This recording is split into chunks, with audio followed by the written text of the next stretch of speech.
toxicity in the trades. Being an apprentice, being a groundman, being a laborer, being that low man on the totem pole, how toxic is it?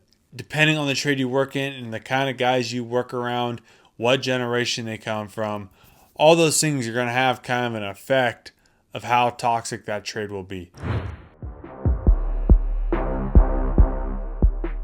Welcome back to episode 43 of CTQ. CTQ is a segment I do on the channel called Cruise the Questions. This is where I take your guys' questions and I answer them here to help you guys on your blue collar career pathways, whatever those questions may be about whatever trade. If you're just starting on your journey, you're not sure what steps you need to take next, or other aspects of the trades you may be curious about and you may have questions, whatever those questions may be, go ahead and ask them. A couple different ways you can ask them, put them in the comments down below on these videos. There is one thing I will recommend for you guys to do, and that is to, if you're going to be asking questions about getting started in a trade and what you should do or what you need to do, please include your city and state you live in. That way I can get a better direction of how I can help you exactly for your whatever your question may be. So that way I could just have a better idea. The other way you could submit questions if you just email them to austin@bluecollaredu.com, or you can find us on social media on TikTok or Instagram as well and DM us there as well, which is Blue Collar Edu on those social handles. So your questions can be about anything, any trade. Go ahead and ask them. All right, I'm here to help with a little bit of knowledge that I have. I've been in lineman trade since 2017. Before that, I did power line tree trimming clearance. Before that, I worked at a welding shop, and before that, a mechanic shop while in high school. So the trades is the only thing I know when it comes down to it, how you can get started in a trade. And if you have questions, please ask. And if I don't have the answer, I will help. I'll find someone who does have an answer for you. So with all that being said, I'm going to take a few questions today from probably YouTube comment section.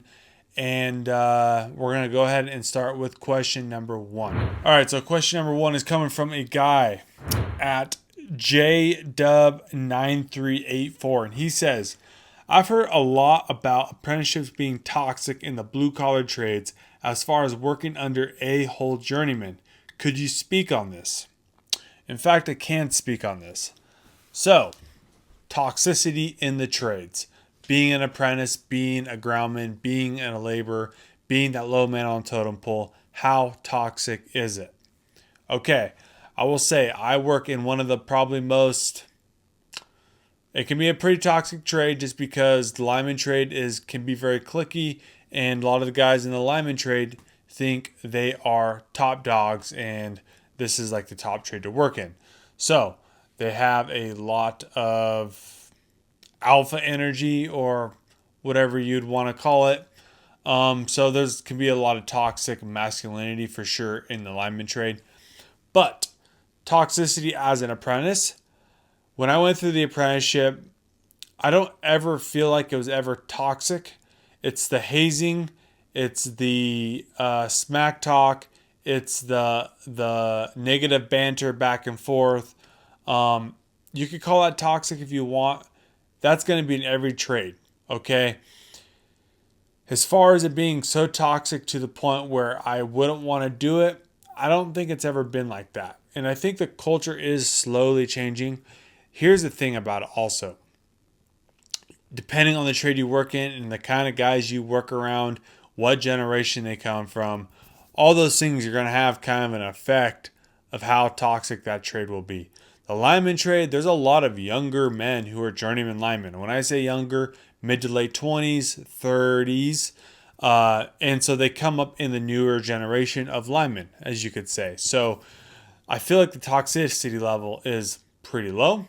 Of course, you know what I mean? Everyone's going through their own stuff at home. They might be going through a divorce and they might have a drinking problem and bloody, doobity da. So like there's things outside factors that can have an effect on the toxicity levels. But as far as working under a-hole journeyman, I'm gonna say like on every crew, you might. I'm gonna say like one out of every five crews, or one out of every three crews you work on, you'll probably have a real genuine a-hole journeyman. Okay, it's really not as frequent as you might think. Okay, I think that you probably hear one or two or three experiences from people who have been an apprentice in the trades, and that's the one thing they focus on, talk about, is how toxic or how much of their journeymen were in a hole or were just terrible to them. So, but you can't account for every single trade, every single apprenticeship off one or two or three or a few people's experiences, because there's hundreds, there's thousands of apprentices out there across the trades. And I would bet to say that if you truly ask each one of those apprentices how toxic their apprenticeship was and how many times they had to deal with real a-hole journeymen, I'm going to say the majority of them are going to say that's not the case. So I just don't. Now they're out there. I don't want to say that they're not, because they are. But I also don't want you to think that a lot of apprenticeships and a lot of journeymen out there are a-holes, because they're really not. Okay. The hazing, the smack talk, that type of stuff. Okay, that's part of it.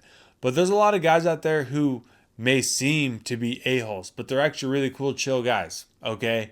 And, unless you really piss them off, then maybe they become an a-hole. Okay. But I don't think it's actually as frequent as you might think it is. They're out there, but I feel like there's better, good journeymen out there that are not a-holes than there are a small percentage that really are, because they have miserable lives. They're going through divorces. They're alcoholics, and they just have terrible lives. Okay. And it is what it is.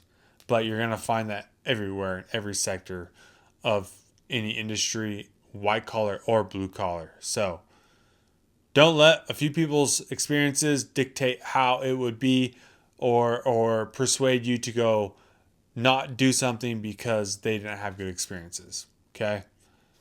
I could go to McDonald's and I could have terrible terrible food there, and be like, don't go to McDonald's. That McDonald's sucks. But then you might hear your buddy say, hey, that McDonald's was awesome. Like, they treated me really good. The food tastes really good. It was like fresh. So, you know what I mean? Don't listen to all the outside noise. There's only really one noise you can listen to, and that's the noise that you create. If you just go out there and do it, try it out for yourself. And if you are dealing with a-hole journeyman and it sucks, then I'm sorry about that, but it's not like that everywhere. Okay? So, good luck. Best wishes on your journey. All right, let's hop into question number 2. Question number 2 is coming from a guy at Colton Beatty 556. I start my apprenticeship Monday. I was a power line tree trimmer for 2 years before this. Do you have any tips for me? Well, congratulations on the apprenticeship. It's going to be a fun journey. Okay. Top the things that come to my mind right off the bat are being a sponge, showing up to work on time, which is early, staying off your phone at work, having a good attitude, being able to learn and work and retain information.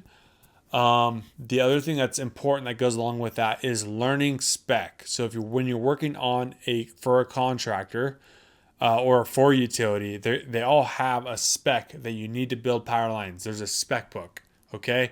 And it's up to you. It's up to me as a journeyman to learn that spec, how to frame a pole, how they want their poles built, how far down does the cross arm go, how, where, and how to drill the holes for transformers, for cross arms, for pole top pins, for down guys. All these things, you're going to have to learn the spec so you can be proactive in getting material ready for the next day or for the next job. So learning spec is another big thing that you should try to get your hands on a spec book and do some studying and do some homework and figure out what that spec is. You shouldn't have to ask many, many, many times over and over and over what the spec is on how to build a pole, how to frame a pole, how to build bolts for a cross arm, these things like that, that's going to be a really big one for you as well.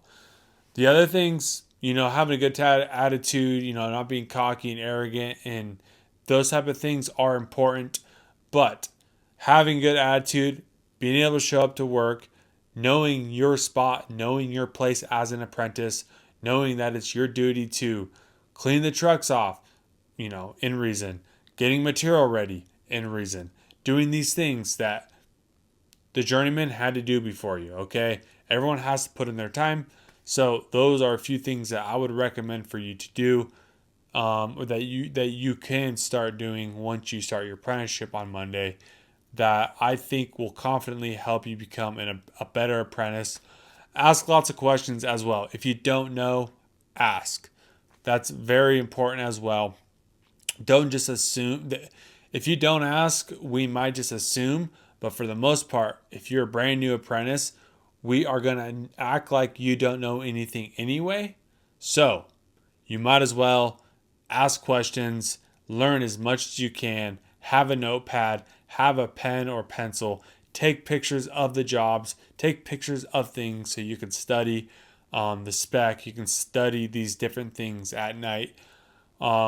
Keeping trucks organized and clean is another big thing. Knowing and learning what these trucks, what's in each bin, the bucket truck and the digger derrick truck, each truck has their own purpose and each bin has its own material and tools in it. So learning the trucks is also going to be very important as well. So knowing what's in the driver's side first bin on the digger truck is going to be like, hey, if the journeyman asks, hey, where's the bolts at? Or, hey, where is this piece of equipment or this piece of this tool or this piece of material? You can tell them, hey, second bin back, passenger side on the digger derrick truck. Learning these things is going to be very helpful for you as an apprentice. So when the lineman or whoever asks you, hey, can you go get me a 12-inch bolt? You can go to the lay down bin on the passenger side and get a 12-inch 5/8 bolt. Okay, so learning the trucks is going to be very, very important as well. That's really going to work in your favor once you learn the spec, learn the trucks, learn what the material is, how the material is built and prepped for the job. Those sorts of things are going to go a long, long, long, long way. And just know that having good attitude, asking questions, being able to learn and retain the information, showing up to work on time, staying off your phone are all important things as well. So, as a whole, that's what I would tell you. Good luck on your apprenticeship and on your journey. If you have any questions in the future, please reach out and ask. All right, let's hop into one more question. Question number 3 is coming from a guy at Frankie Zamora 5972. Hey man, hope you respond, but I'm looking for some advice. I've applied to several unions in several different trades, plumbing, HVAC, sheet metal, ironworkers. I've gotten really good test scores so far, 95 plus, but have a shot to get started in ironwork, no test, no interview or anything. Should I wait to see if I get into ones where you take the test and trust the process on them, or just get into ironwork and call it a day? Okay. Just by saying just get an ironwork and call it a day, you sound like you're just settling for less. Ironworkers are bad, tough dudes, and they do in a very important work in an industry. Building bridges, building buildings, erecting steel, very, very important stuff. So, just saying the way you worded it is like I'm going to settle for ironwork. Ironwork is a great trade. It's a great union. There's lots of money to be made. Great apprenticeship. I think you really enjoy it. If you think you start working in ironworkers trade as an apprentice and you realize it's not for you, but you've already tested, maybe you've already interviewed for these other union trades and these other apprenticeships, there's nothing saying or stopping you. I'm not recommending this, and I'm not telling you this is what you should do, but it's something to think about. What's stopping you? Probably nothing. From the HVAC union or another union calling and say, hey, there is a apprenticeship opportunity for you. Do you want it? And if you aren't vibing with ironwork and you're not enjoying that trade, What's stopping you from just jumping ship and trying something else out? Now, I wouldn't recommend or suggest jumping ship like all the time, like doing a year into an apprenticeship and then jumping ship to a different apprenticeship if you get the opportunity, because that doesn't look good on resumes if you were to apply for other jobs or other apprenticeships in the future. Doesn't look good to quit apprenticeships. But nothing stopping you from starting out doing ironworking, okay? Start getting that experience, start learning that trade, start building those skills. Hard work, the work ethic, all the things that come with being an iron worker, learning that trade. And if you don't like it, you continue to work in it. Maybe another opportunity comes up, or you search for other opportunities in different trades that you think you would enjoy more. Nothing stopping you from just pursuing something else. Okay? I've known enough people, plenty of people who start an apprenticeship, let's say electrician or plumbing or HVAC, and they realize, maybe a year in or a year and a half in or 6 months in, they're like, man, this trade isn't really for me. I don't think I really vibe with this kind of work. Okay. There's nothing wrong with that. At least you got that 6 months or a year and a half, 2 years, however long you're in it, that experience, and you can take those skills and those things that you've learned to the next journey you go on. So at least you'll have that. Nothing stopping you from jumping ship and pursuing something else if ironwork doesn't work for you. But if you have an apprenticeship opportunity with the Ironworkers Union, I say take it. Just start learning, start working, start getting experience out there in an industry, and you might fall in love with it, okay? At the worst case, Ontario, you will at least get experience. You'll at least start making money. You'll at least learn what the trade has to offer, and you'll at least know if it's for you or not. So hopefully that advice helped you. That's anyways personally what I would do if I was in your position. Hopefully you guys enjoyed this episode of CTQ. With Blue Collar Edu, we're here to expose, teach, educate you guys about blue collar career opportunities, how to get started in the skilled trades. Don't forget to like, comment, subscribe, and I'll catch you guys on the next episode.